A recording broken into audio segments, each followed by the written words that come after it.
So many beginner artists focus on picking the perfect color or adding a lot of tiny details to make their drawings look more realistic. But what I've found is that knowing the perfect color or filling the artwork with tiny details is not actually the solution that they need for their problem. Today I'm going to share a super easy way to take your art to the next level and really make your drawings pop. I'm Kirsty Rebecca and I create drawing and painting tutorials that are easy to follow so that you can create realistic and professional artwork even if you're just starting out. After working with a lot of beginner artists doing critiques and helping people over on my Patreon channel, I've discovered that the number one reason why people's drawings don't look as realistic or 3D as they'd like is because their values are not correct. And by values, I just mean how light or dark certain areas are. Most people don't have a problem with their highlights being bright enough, but a lot of beginner artists almost always have their shadows too light. And I was the exact same way when I first started because I either didn't know that I wasn't going dark enough in my shadow areas, or I was just too scared that I was going to ruin my piece or it wouldn't look good anymore if I went darker. So to show you what I mean, the example on the left of the screen is one of my finished drawings, and on the right, all I've done is lightened the shadows. So you can see what the drawing would have looked like if I didn't go dark enough in my shadow areas. And as you can see, it makes a huge difference in how 3D and realistic the drawings look. And that's just by making the shadows darker. I didn't add any more detail, and my colors are actually not a perfect match to the reference photo. It's actually your values that make something look realistic and really make the drawing pop. It's not the color choices or the amount of detail that you have.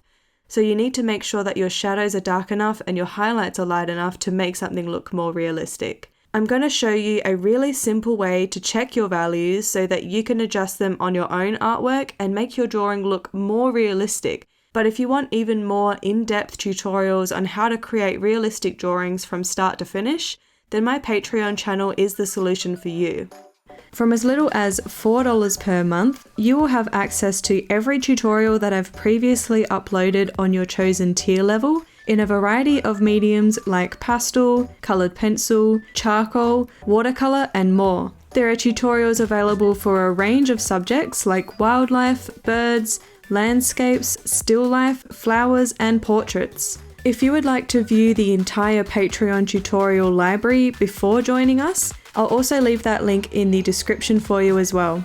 Not only are my tutorials full length, real time, and fully narrated with clear instructions and explanations, but you will also have access to the original reference photo, a traceable outline, and a list of suppliers including the exact color names I'm using, so you really can relax and follow along every step of the way. Every month, I upload brand new tutorials to the Patreon library so you can grow and develop your drawing and painting skills and take your art to the next level.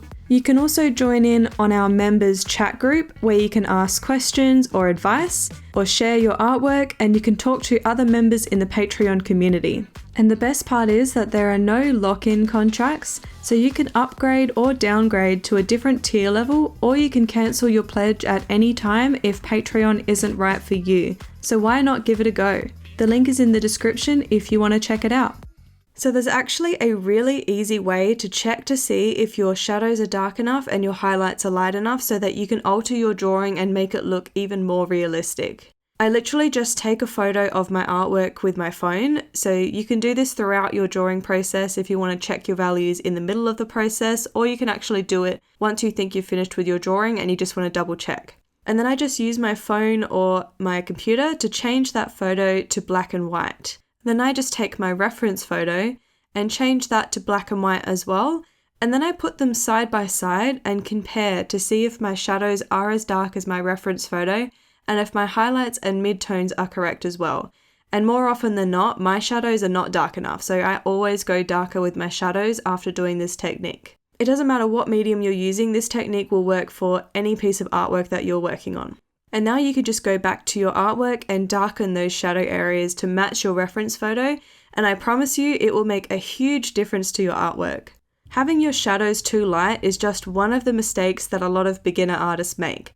But in the top left, I've actually put together this video of all the mistakes that I made when I started to use pastels, and how you can avoid making those mistakes and stop wasting your time and money. So click on that and I'll see you over there.